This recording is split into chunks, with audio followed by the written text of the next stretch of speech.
everyone, a long time no video. I'll first apologize for my voice and my very blotchy face because I have some sort of head cold. Yesterday I had a sore throat and I couldn't stop sneezing. Today I have no sore throat, but all I can feel is drainage everywhere in my sinuses, in my nose, my eyes are running like I have been crying all day, but I promise you I've not been crying. I've gotten myself out of the negative mojo Maddie. I don't know. I don't really want to go into what caused me to get in such a negative spiel. There are just certain things that I will not share on YouTube. And not like it was so detrimental to my health or to somebody else's, but when you just go through some personal things, you just don't share them with the world. So, with that being said, I hope you'll be able to hear everything. I am so sorry for not making content sooner. Well, number one, that was the mojo thing, but number two, it has been quite an adjustment to get used to working 40 hours a week. With that being said, I've really found a good routine that works for me, and hopefully now I'll be able to get into some awesome videos. So I'm so happy to finally be giving you a T-Slim review, kind of the basics as to what I kind of think about Tandem, as well as some upcoming videos I want to do specifically with Tandem. So I hope you guys enjoyed this video, and I hope you all are well. So with that being said, we'll jump right into this video. First of all, for those of you who maybe joined my channel a little bit later than norm, if you see a cat's tail, you know the picture. You all know I did injections for approximately 10 months before I got on an insulin pump after diagnosis, and then I was on the Omnipod Dash for approximately a year and a half.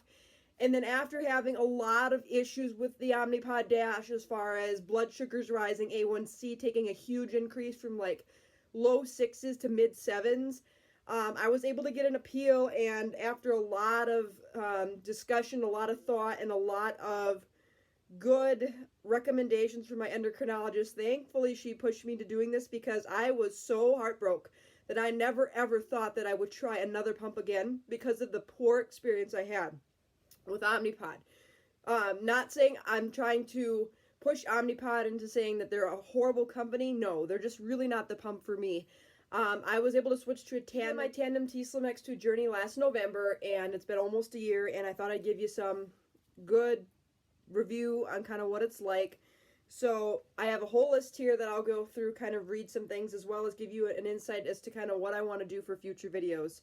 And again, I'll have this tissue in hand and try to pause in between blowing my nose. Not COVID, it's some sort of head cold. And I'm feeling much better. It's really short-lived, no fever, nothing like that. It was just a sore throat and a bunch of drainage. So anyways, first of all, I'm going to talk about the size of the Tandem pump. I was actually impressed how small it was. I thought for sure that this pump, being tubed, having all the gear it's got, the touch screen, the rechargeable battery, that it was going to be like ungodly thick or ungodly heavy. It's not. It's about the kind of the height of a dime, an American dime. If you don't know what an American dime looks like for thickness or for width, it's probably like a ½ inch thick. It's not bad. And even with the case adding another like 1/8 of an inch, it doesn't really make a difference. I have like this Tandem T Slim, I don't know, T clip pump, I don't know what they're called, but I have another one of these in coral and teal, and then I also have a purple one, so I kind of alternate between them. And then of course I have these really cute stickers. So the size is really not that bad. It's not heavyweight. The only thing I don't like is if you have slipperier pants like leggings or shorts, like if I go to bed with them, sometimes my pump will slide off of me and I have to catch it before it like rips out of my body, because this pump, as I'm going to be getting into next, it's tubed. Coming from somebody like myself who either was injections or Omnipod, to have to get used to tubing was kind of a little bit of a different process. Now, it wasn't something that I absolutely hated getting used to. Once I got used to it, I never felt like it was really on me. Now, am I still tethered? Absolutely. This tubing has to stick with you. You have to unattach and reattach to go into the shower. If you go swimming or get long-term exposure to water, you have to put a plug in, kind of thing.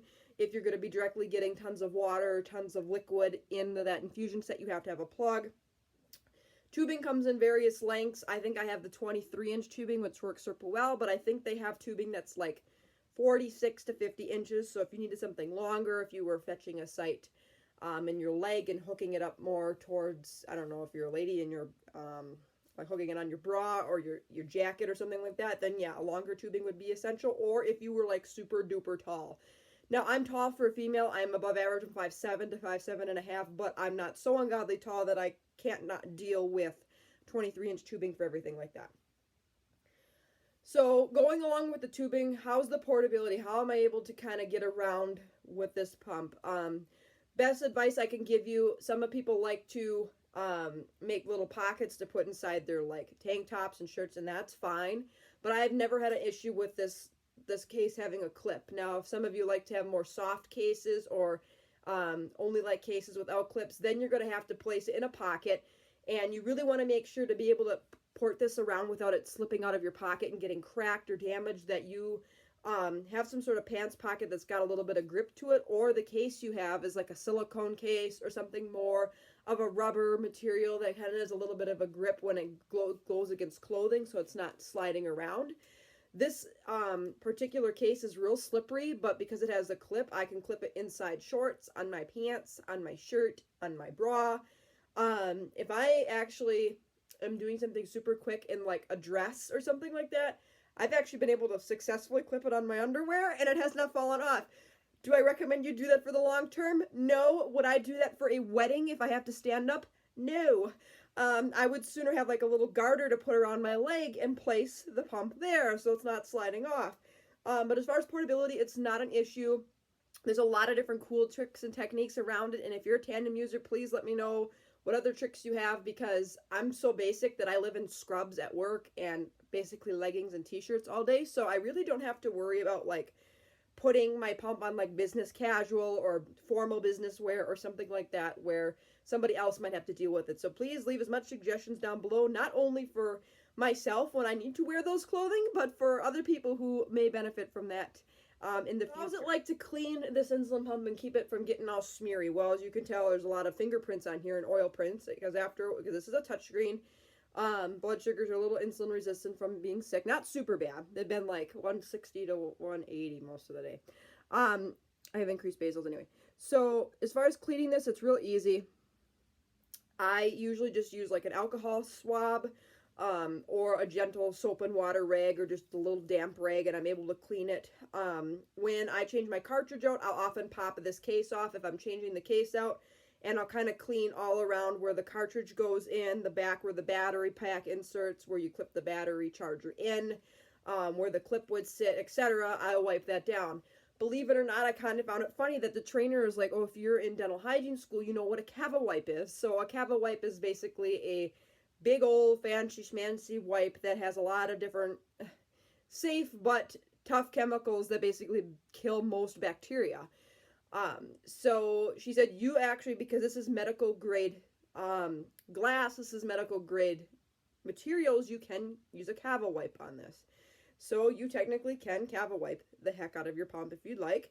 The only way I would feel the need to Cava wipe is if this got exposed at work to something that it shouldn't be, but it's never an issue because this pump is always clipped on my scrubs. And then as it goes over under my scrub top, as well as I have a lab coat on over it, so it's not like I'm really directly touching anything, or it's not getting directly exposed to any aerosols or any bacteria when I'm working with a patient. So cleaning, it's real simple. Just every so often wipe the smears off the screen because it might be a little icky to kind of look at after a while, right? How is it like to change a set and get used to priming, tubing, putting the air out of the cartridge versus Omnipod, where it's pretty much all automatically done for you? It's not hard once you get used to it. Now at first, you're kind of going to be a little putsy at it, and it might take you like 10 to 15 minutes to change a site. Now I can change a site in under 5 minutes and I'm good to go. It's just a little bit more of a process to actually changing that site versus just filling up a syringe, placing it in a pod, primes, inserts for you. You physically have to take the air out of the cartridge before you place any insulin in that cartridge, so you're not placing bubbles in your tubing, and then you have to prime your tubing. For 23 inches, it takes approximately 13 units from the cartridge all the way to hit to the needle where it goes into your infusion set. It takes approximately 13 units or so-ish, depending on how it works for you, to get all this tubing filled with insulin so it can readily go into your body and into the cannula when you need it. And then after that's done, you have to insert your site, make sure the cannula is in there appropriately, as well as then fill your cannula. meaning you have to deposit anywhere from 0.3 to 0.7 units into that cannula so that there's no air gappage between where the tubing is and where the cannula is under your skin, so you're not deficient in insulin for X amount of hours or X amount of time. So to change a set is a little bit more complex. It has a little bit more of a process. It's a little bit more step by step, like you need to do it a certain way. But it really isn't that bad once you get used to it. And also, if you're confused, as you go through the changing set process, every single time on a tandem pump, it will tell you what the next steps are. Also, this pump will kind of vibrate and beep if you are not active on it for a little bit of time, or if you're missing a step or something like that. It'll kind of like let you know, hey, this is the next step you need to do. In a separate video, I'm going to save what Control-IQ is, and that's what I use on my pump right now, and what Basal-IQ is. I've never used Basal-IQ, but it's basically a little bit different than Control-IQ. Control-IQ basically will adjust insulin based upon where it predicts my blood sugar heading with my Dexcom. Basically, it will either, at night, if you put it on a sleep mode, it will either increase or decrease basal insulin to keep your blood sugars in a very tight range, meaning less than 120 milligrams per deciliter. Or when you don't have it in sleep mode and Control-IQ is fully active, it will auto bolus for you if it predicts your blood sugars going super high and you would need extra insulin according to your rates and your weight to return your blood sugar back to the target of 110. Control-IQ will also, if it predicts blood sugar is going to be dropping below a certain point, it will automatically either reduce or suspend your insulin to an attempt to either curve a low and stop one completely, which is pretty cool. I've seen that happen with me, or to make a low blood sugar much less severe, and kind of watches your blood sugars for you as they kind of return back to a normal set. So please stay tuned for more videos regarding Control-IQ and Basal-IQ, but that's part of the whole reason why I love this pump. 100% has saved my life more than once. Also with that, I will be doing a separate pump tour guide like I did for the Omnipod Dash. A lot of you, that's like one of my most viewed videos.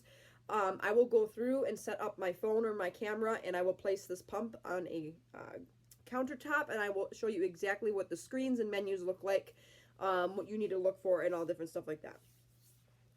So how is running with a Dexcom G6 on this pump? Now, that's the continuous glucose monitor that hooks up with Control-IQ. I love that I have my continuous glucose monitor hooked up with my pump, and then it kind of syncs together, and I'm able to get all my data all in one place, meaning insulin on board comparison along with my blood sugar graph side by side so that I can make the best predictions possible.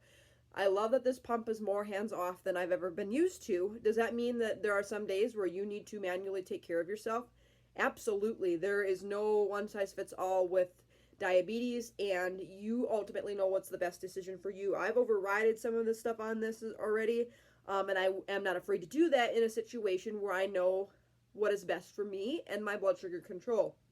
But to have your Dexcom G6 or my continuous glucose monitor hooked up to this pump has been absolutely fantastic.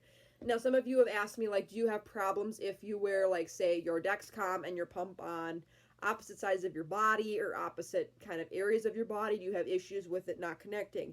The answer to that question is not really. I know some people have more issues than others. On occasion I'll get that, but it's not often and it's not for very long. All I typically do if the transmitter becomes out of range on this guy is I'll just kind of take it off my body and I'll sit down on the couch or something and kind of place it loosely next to where my Dexcom is, and within 5 minutes it's back up and running. And I wouldn't say, like I said, it's for very long, and I wouldn't say it's often, so I don't really have an issue with that. How is dealing with Tandem's customer service? They are fantastic, they're just as fantastic as Omnipod as far as their professionalism and how they handle cases, to how the customer service representative is listening to me as a customer and understanding what my needs are as well as what my issue is. I've never had a faulty problem with Tandem. I've never had my pump fail on yet, knock on my head, that it won't fail. But I've had a whole box of sites that literally every single cannula was above the needle inserter, and every time you would put it in, if that plastic cannula is above the needle while it's inserted, it will bend that cannula tip underneath your skin, and then of course kinked sites equals high blood sugars for long periods of time.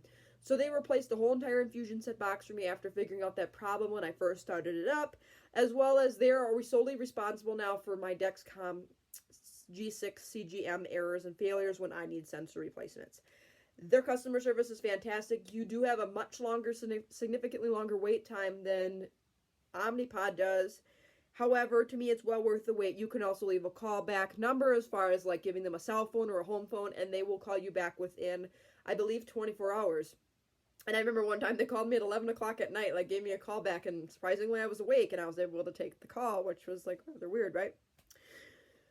So the thing, like the Dash, it is a rechargeable pump, and it goes right into here, and it's a USB, a micro USB to regular USB, so that you can plug it into your computer and let it charge, upload your pump data to the Tandem T Connect, or Tandem T pump uploading software system, as well as being able to view your battery life right on here.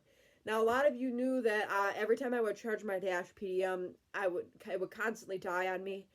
Even after being fully charged and me constantly charging it, it would fully die. This tandem battery is so good. I've gone 3 or 4 days without charging it, and it's fine. Now, is it down to 25 to 30% at that point? Yes, and you should charge it, but typically what I find is best if I'm sitting on the couch watching TV, I will go ahead and charge it. Some people, when they're in the shower, will actually plug it in and charge it.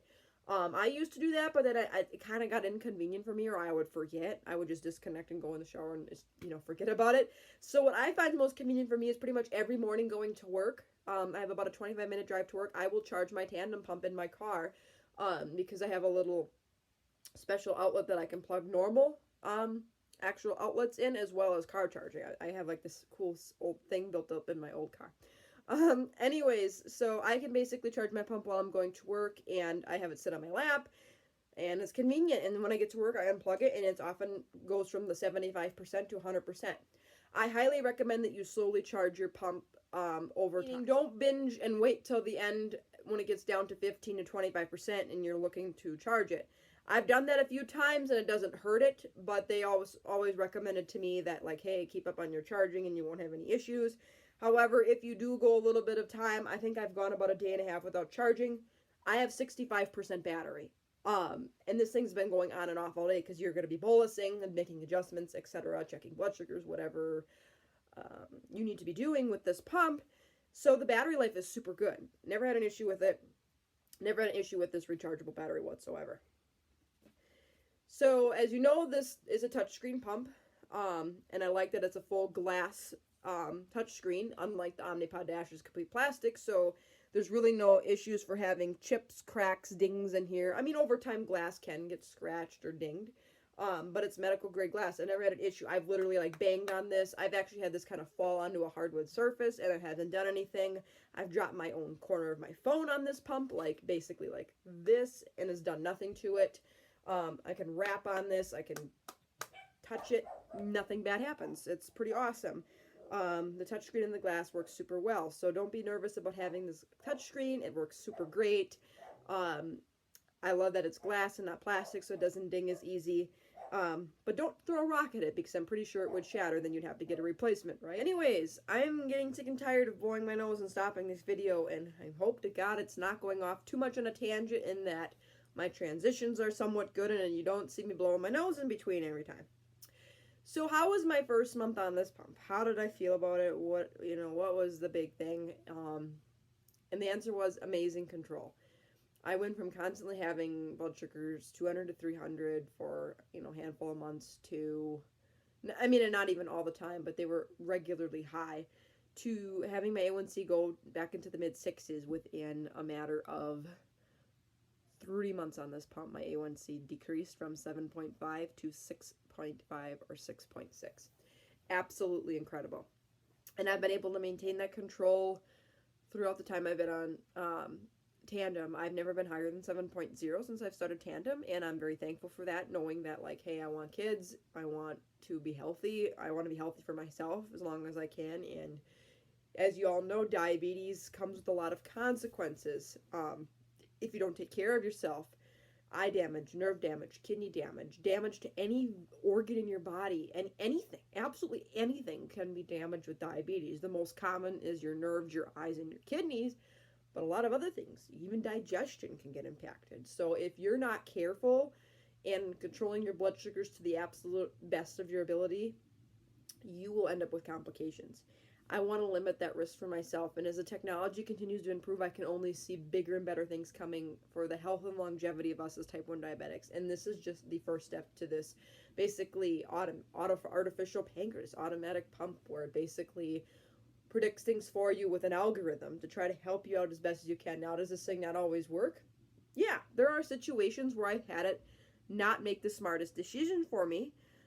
So at that point, you have to intervene as the person and manually take care of that. But overall, my control has been absolutely fantastic thanks to this pump. And I will never switch off to another pump unless something bigger or better comes.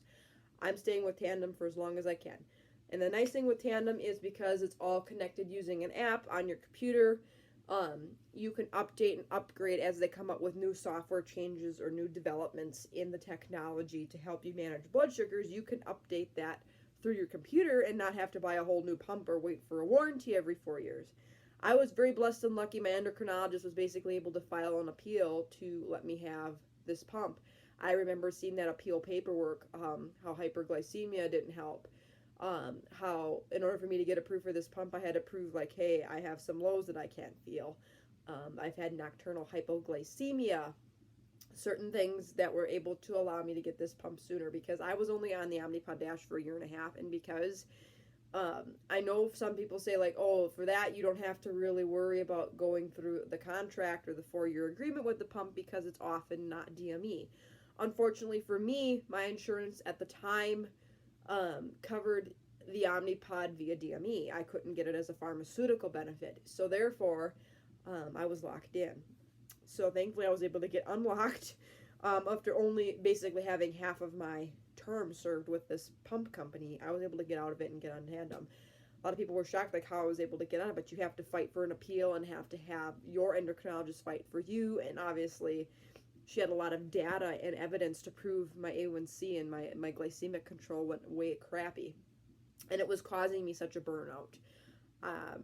This was like in my 3rd semester of hygiene school when it was really like the most difficult part of my schooling to be going through such a burnout. And now 7.5 A1C is, to some of you might be like, well, that's a pretty good for considering some people have had higher.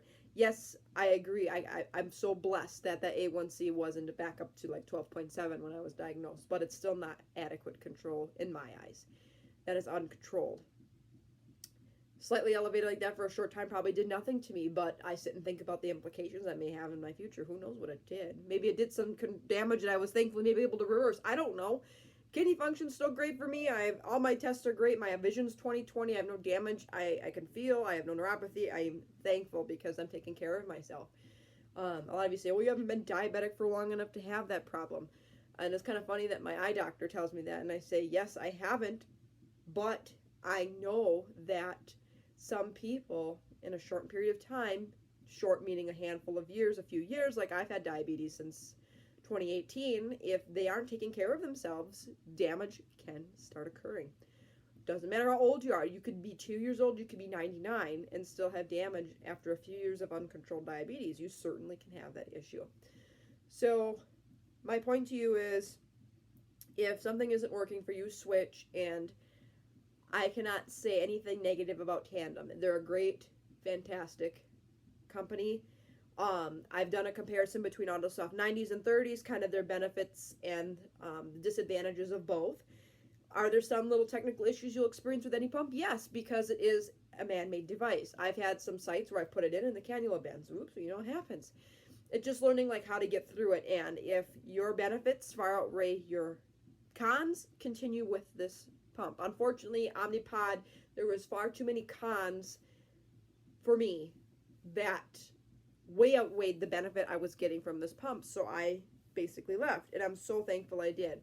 So anyways, I will get more into the main features of this pump, how to change it, to what basal and control IQ is about, to a pump tour, to kind of how to decipher your cartridge level on this guy and get around to different things. More so in the future, but I wanted to give you a very quick overview of some of the basic things that people would want to know about this pump. It's a great pump, and I would recommend it for anybody. The only people I wouldn't recommend it for is if you're super duper involved in sports, and you think you would rip a tubing pump off all the time. Now I've ripped off a pump a couple of times, most unexpectedly when I was in my car and I reached around and it was on my arm and I just knocked it off. And then my dog pulled it off one time because she got so excited she snagged my tubing, pulled it off, and pulled my sight out of me. I've had this thing where it's been clipped on and it's slipped off and it's tugged at my sight, but it hasn't ripped it off, and I've always verified that there was no leaking, that the cannula didn't bend underneath while it got pulled off. It's pretty durable considering that it's tubed and that you're attached to a device. Like I said, the only people I wouldn't recommend it for would be people who would not benefit from tubing, or, would not be for the tubing, or in some situations, like Control-IQ might not be really good for people who are, I'm trying to think, somebody who maybe just newly starting out as a diabetic, still honeymooning where your insulin levels are pretty low. I'm way past that point. I take, I think I'm pretty close to a unit per hour for a basal rate. Works for me. I'm not I'm not overweight. I eat real healthy, but that's what my body requires to keep my blood sugars between 70 and 160 all the time. Tandem will, with the Control-IQ, its target blood sugar is 110. Now, I wish they would go just a touch lower, but unfortunately, that's where the FDA and all that other crap comes into play, as far as, like, they have to have it set at a certain level for safety features. I understand that, but I'm hoping as more research comes out that they're able to develop it and recognize, hey, blood sugars between 70 and 100 are totally safe and healthy and normal and what most people have. So they can kind of slowly lower that. But when I'm working, my blood sugars are fantastic. They're always between like 80 and 160 when I'm working. I typically take a pretty low carb lunch, things like that. I don't bolus more than 5 units on this pump at a time, just because if I have something super carbohydrate loaded or super high glycemic, I will take an injection for it. It doesn't matter if I take this from my pump. If my sight's good, it's in a good absorbing site, and if I pre-bolus the appropriate time that I know my body needs to curb a spike, I will still spike with an insulin pump for any super high glycemic food. I just do. That's my body. So I know what I need to do if I want to have a McDonald's meal. I take an injection, and I enjoy that meal thoroughly, and my blood sugar doesn't spike. For whatever reason, my body just does not respond to super duper large boluses on a pump. That's like the only other downfall I have, but that's with every pump I've noticed. So it does real good with extended bolus features, with Control-IQ, it's real easy to change your settings on here. It's a little bit different.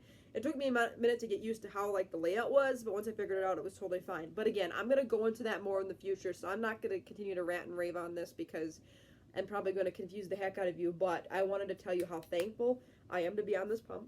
I love this pump. I don't care if I got to go to the end of the earth to keep this pump. I don't know what's going on with my insurance. I'll have obviously insurance till the end of the year, but I don't know what that's going to look like. Got to figure that out. Whether or not it's through employing my employer or my parent yet, and then I don't know. Either way, I'm thinking that I'll get some coverage, just a matter of like, is the coverage going to be more or less or the same as it is now? Thankfully, I have plenty of pump supplies, plenty of insulin to last me through the middle of next year, basically. So I've got time to like go through all the dealing with the insurance stuff. And I maybe should make a video on that to kind of explain how I handle insurance companies, because let me tell you, they don't want a phone call from me because I have their ASS chewed. Okay? Anyways, with that being said, I'm going to close this video out because I need to blow my nose and I want to drink something hot because I want steam to run into my nose so I can kind of chill. I can still taste and smell and everything like that, and breathe through my nose. It's just like I have so much drainage, and I'm 99.9% sure this is a head cold. I'm not going to get tested unless I start experiencing COVID symptoms, fever, cough, shortness of breath, or somebody else would come positive at my work, etc., or say a patient came tested positive, I was close contact, something like that, but I'm obviously in all the gear, so unlikely for that to happen. And most people that I see, or 99% of the patients we do see, will call in if they have a COVID exposure and reschedule their appointment. So anyways, with that being said, send some good luck prayers that this whole sinus situation resolves, because it doesn't really bother me, but it's annoying because my eyes are constantly watering and I feel like a nasal girl talking to you. Anyways, with that being said, I'm going to end this video. I hope you guys enjoyed it. If you did, give it a big thumbs up. Feel free to hit that subscribe button. I'll post as often as I can about diabetes plus more. Stay tuned. I hope to be doing more videos on the Tandem, as I kind of mentioned, a little bit of a preview as to what I'd like to do, as well as talk about my last semester of hygiene school and how work has been going. And I couldn't be more thankful for the career I'm in. It's not a job for me. I love my job. So therefore, it's not a job. I'll never have to have a job if I work. If I have a job I love, I'll never have to work a single day in my life, and that is so true. You guys, even when we're the most chaotic busy at my job, and there's times when there's a little more stress or this or that comes up, I still love my job. There's no doubt about it. Anyways, with that being said, I'm bid you all good night. Love you all so much from the bottom of my heart. Thanks for bearing with me with my little bit of a break. I hope you've been enjoying my older videos. And as well as I hope to be doing more giveaways in the future. Again, congratulations, I think it was Nin1960 something. Username, I can't believe I remember that, and that's been a while. On winning the whole giveaway. I hope everything's going well and that you're able to enjoy some of the things in there, and I hope to be spreading more joy and positivity as time continues. So with that being said, good night, love you all, have a great rest of your weekend, and I will see you guys in my next video. Until then, take care, God bless, be kind, spread positivity, and be thankful, and stay healthy. Bye, everyone.